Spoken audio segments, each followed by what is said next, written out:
2025च्या शेवटच्या वीकेंडला मी भिगवणला जायचं ठरवलं आणि क्लायमेट चेंज म्हणजेच पर्यावरण बदल ही किती खरी गोष्ट आहे हे त्या दिवशी कळलं.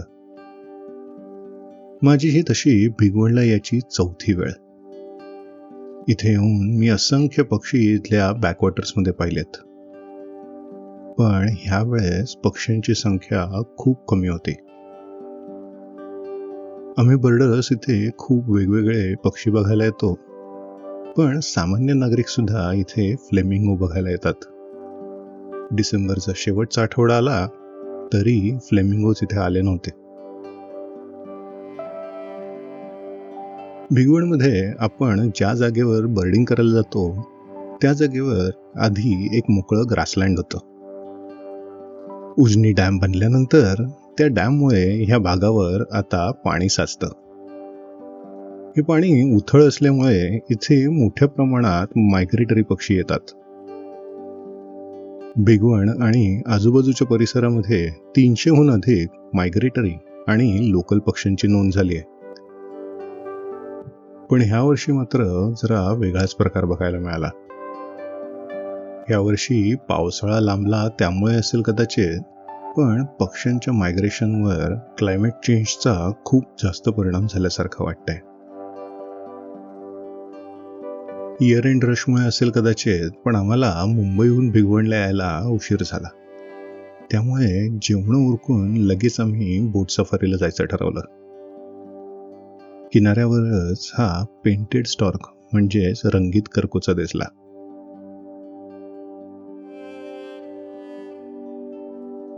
तसंच ग्रे हेरॉन सुद्धा किनाऱ्यावरच उभा होता.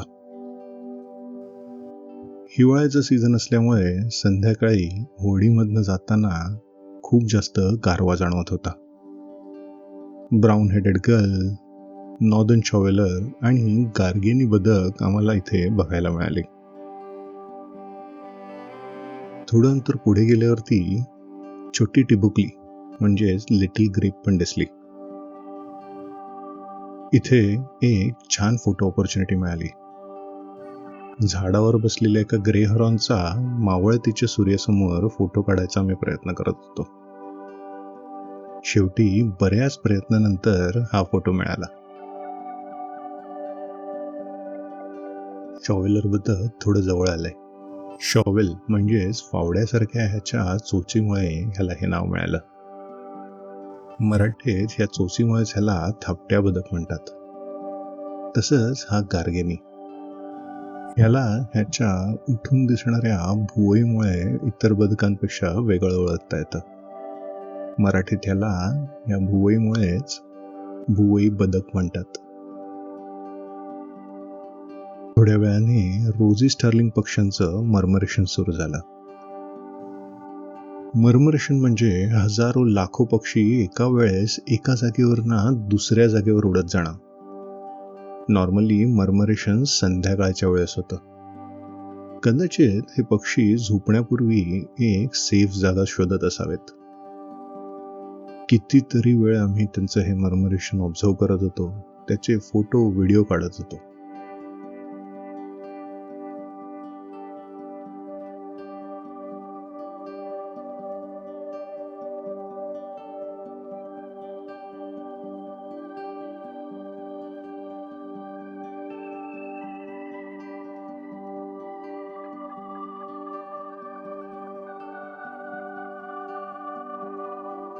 इथून परतताना बोटमधनं दिसणारा आकाशातला संधिप्रकाश आणि त्याचं पाण्यात दिसणारं प्रतिबिंब, हा अनुभव इतका सुंदर होता की तो शब्दात सांगणं खूपच कठीण आहे.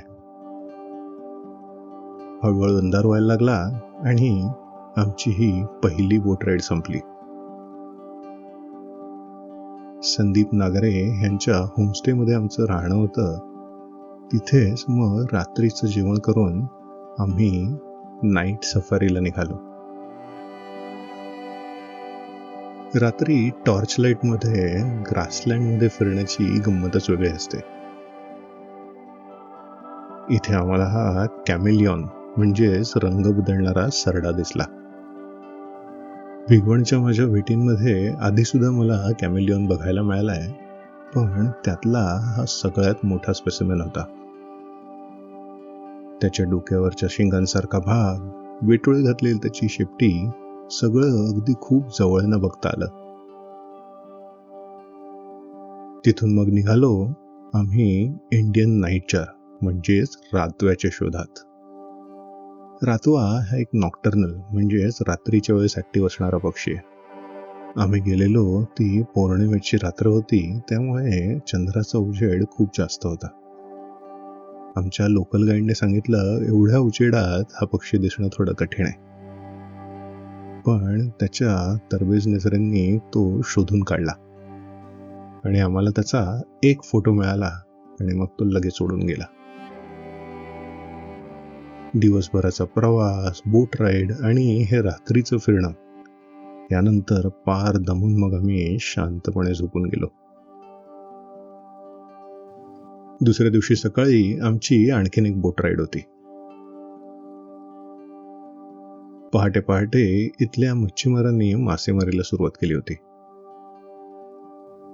एका ठिकाणी हे भरपूर ब्राऊन हेडेड गल्स म्हणजेच कुरव पक्षी बसले होते आणि त्यांच्या मधोमध हा ग्रे हेरॉन उभा होता. काही अंतर पुढे गेल्यावरती हे कॉमन कूट्स म्हणजेच वारकरी पक्षी इथे दिसले. त्याचं जवळपास घरटं असावं, कारण बोट जवळ येऊन सुद्धा तो अजिबात उडून जात नव्हता.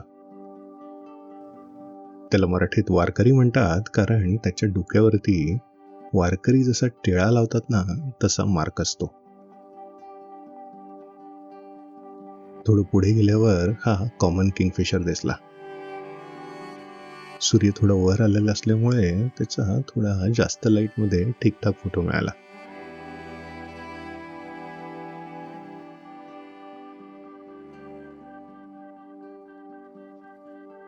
पुढे दिसला ग्लॉसी आयबिस. ह्याच्या अंगावरती सूर्याची किरण पडली की ह्याचे पंख खूप छान चमकतात, म्हणून त्याचं नाव ग्लॉसी आयबिस. आता जसा सूर्य हळूहळू वर यायला लागला तसा त्याच्या किरणांनी आजूबाजूची शेतं आणि पाणी पिवळट रंगाने चमकू लागले. थंडीमुळे पाण्यावर तरंगणाऱ्या थोड्याशा धुक्यामध्ये हा पिवळट रंग मिसळला आणि त्याचं खूप छान कॉम्बिनेशन आम्हाला इथे बघायला मिळालं. बोटमधनं आम्ही पुढे जात होतो आणि त्यामध्येच वेगवेगळे पक्षी आम्हाला बघायला मिळत होते. काळ्या डोक्याचा शराटी, black wing stilt, wire tailed swallow आणि हा एक बगळा सुद्धा आम्हाला दिसला, एक मोठा मासा खाताना. हिवाळ्यात आपल्याकडे येणारा हा मायग्रेटरी पाईड बुशचॅट पण आम्हाला किनाऱ्यावरच्या झुडपांवर बसलेला दिसला. इथे फिरतानाच जाणवलं की गेल्या वेळेसपेक्षा ह्या वेळेस पक्ष्यांची संख्या लक्षणीय प्रमाणात कमी आहे. काही वेळाने हा ट्रायकलर्ड मुनियाचा एक थवा दिसला. अंगावरच्या 3 वेगवेगळ्या रंगामुळे ह्याला हे नाव मिळालं. चोचीमध्ये थोडासा गॅप असणारा हा कर्कोचा म्हणजे ओपन बिल्ड स्टॉर्क. शिंपल्यांसारखे पदार्थ उघडून खाता यावे म्हणून ही त्याची चोच अशी डेव्हलप झाली आहे. हळदी कुंकू बदक म्हणजे स्पॉट बिल्ड डक सुद्धा इथे बघायला मिळाले. ह्याच्या चोचीवरच्या लाल पिवळ्या ठिपक्यांमुळे ह्याला हे नाव मिळालं. बोट अगदी जवळ येऊन सुद्धा खांबावर बसलेला हा विस्कट टन काय उडत नव्हता, त्यामुळे त्याचे चांगले फोटोज आणि व्हिडिओज मिळाले. आता हळूहळू बोट राईड संपत आली, पण आजचा शेवटचा एक पक्षी बाकी होता, तो म्हणजे ऑस्प्रे. मासे पकडून खाण्यात पटाईत असणारा हा पक्षी दूरवरून येतानाच आम्हाला दिसला. आमच्या गाईडच्या सांगण्यानुसार तो त्याच्या नेहमीच्या जागेवरती जाऊन बसला आणि आम्ही हळूहळू बोट पुढे नेऊन त्याचे जवळनं फोटो काढायला सुरुवात केली. थोडं सेटल झाल्यावरती तर त्याने आम्हाला खूप जवळ येऊ दिलं. त्यामुळे त्याचे चांगले फोटो मिळाले. कदाचित एखादी बोट थोडी जास्तच पुढे गेली, त्यामुळे तो लगेच उडून सुद्धा गेला. आता आमची बोट राईड संपली आणि बोट राईड संपल्यावर काठावरच आम्हाला हा ग्रीन बी ईटर दिसला. जवळच लॉंग टेल श्राईक आणि पॅडीफिल्ड पिपेट सुद्धा बघायला मिळाले. दरवर्षी दिसणारे ग्रेटर फ्लेमिंगोज, स्मॉल प्रॅटिंकोल आणि बरेचसे प्लोवर्स यावर्षी मला तरी माझ्या भिगवणच्या ट्रिपमध्ये बघायला मिळाले नाहीत. होपफुली हे वर्ष एक आउटलायर असावं आणि पुढच्या वर्षीपासून भिगवणला भरपूर पक्षी दिसतील. आय होप हा व्हिडिओ तुम्हाला आवडला असेल तर आपल्या फ्रेंड्स बरोबर नक्की शेअर करा आणि आपल्या आजूबाजूला दिसणाऱ्या पक्ष्यांची माहिती तसंच पक्षी बघण्यासाठी मी केलेल्या माझ्या ट्रिप्सचे व्हिडिओज पाहण्यासाठी या चॅनलला नक्की सबस्क्राईब करा. थँक्यू.